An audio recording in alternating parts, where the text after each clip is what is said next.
नमस्कार दोस्तों, मेरा नाम है राहुल और आपका स्वागत है राहुल फार्मेसी में। दोस्तों आज की वीडियो में बात करेंगे टीएलसी बढ़ने से क्या होता है, टीएलसी कम कैसे करें, टीएलसी कम करने के लिए कौन कौन सी दवा खाना चाहिए, कौन कौन से फ्रूट्स खाना चाहिए और इसका क्या ट्रीटमेंट है, टीएलसी कम करने का कौन कौन से तरीका हैं जो कि सभी को पता होना चाहिए। तो वीडियो में दोस्तों हम लास्ट तक बने रहिएगा।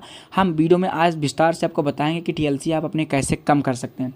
देखिए, सबसे पहले आपको बता दें कि टीएलसी का फुल फॉर्म होता है टोटल ल्यूकोसाइट काउंट होता है। हर एक स्टूडेंट के लिए और डॉक्टर के लिए, पेशेंट के लिए जानकारी होना बहुत ज़रूरी बेसिक चीज़ें। तो टीएलसी का फुल फॉर्म होता है टोटल ल्यूकोसाइट काउंट होता है। टीएलसी की नॉर्मल रेंज होती है 4000 से लेकर के 11000, 4K से लेकर के 11K तक, यानी कि 4000 से लेकर के 11000 तक इसकी नॉर्मल रेंज होती है। और ये हमारे ब्लड में पाया जाता है जब हमारे शरीर के अंदर कहीं इन्फेक्शन होता है या किसी बीमारी के लक्षण होते हैं। तो ये क्या होता है कि कभी कभी हमारे शरीर के अंदर बहुत सारी एंटीबायोटिक दे दी जाती हैं डॉक्टर बिना टेस्ट के, और एंटीबायोटिक इंजेक्शन या एंटीबायोटिक मेडिसिन पेशेंट खाना शुरू कर देता है बिना जांच पड़ताल के, ठीक है। तो उसको खाने से भी कभी कभी क्या होता है कि टीएलसी कम हो जाती है। तो जब टीएलसी कम होगी तो पेशेंट को उलझन, डिप्रेशन, इस तरह की बहुत सारी दिक्कत होंगी। और टीएलसी अगर बढ़ गई है, ठीक है, 20,000 है, 25,000 है, 14,000, 10,000, 15,000 के आसपास में है, तो पेशेंट को तेज़ बुखार आएगा, वो उलझन होगा, डिप्रेशन, वॉमिटिंग, हेडेक होगा, और सबसे ज़्यादा तो पेशेंट को तेज़ दर्द, बॉडी में दर्द होना, इस तरह की दिक्कत देखने को ज़्यादा मिलती हैं टीएलसी बढ़ने पे।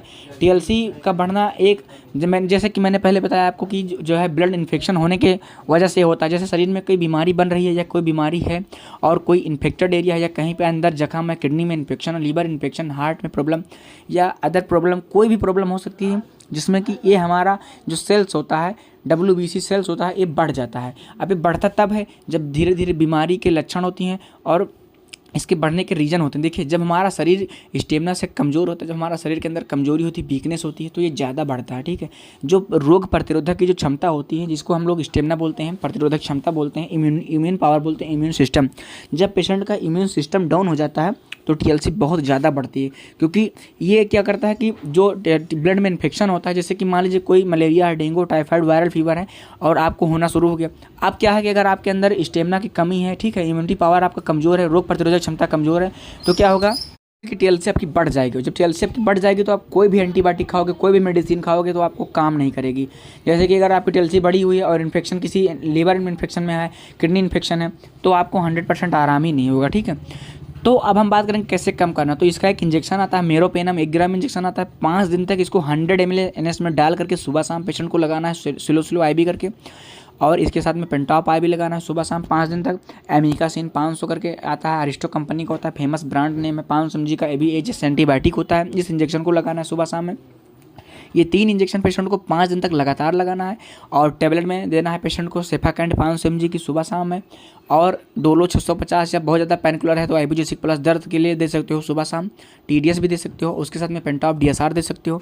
और एजिथ्रोमाइसिन 500 mg की टेबलेट आती है, इलाज करके एजिथ्राल 500 करके, इस टेबलेट को पेशेंट को 5 दिन तक दोपहर में देना है, ठीक है। 5 दिन तक तीनों इंजेक्शन लगाना है पेशेंट को, 5 दिन तक सेम मेडिसिन देना है, 5 दिन तक दोपहर में एजेस एंटीबायोटिक एजिथ्रोमाइसिन इसको भी देना है। ये थोड़ा सा कॉस्टली इंजेक्शन है, ये जो मेडिसिन है ये थोड़ा महंगी होगी, बट गारंटी के साथ मैं कह सकता हूँ कि 100%, 101% आपकी टीएलसी कम हो जाएगी, नॉर्मल रेंज में हो जाएगी। और हाँ, ये 5 दिन ट्रीटमेंट लेने के बाद में इंजेक्शन सारे बंद होना है, फिर आपको 5 दिन तक मेडिसिन को रिपीट करना है।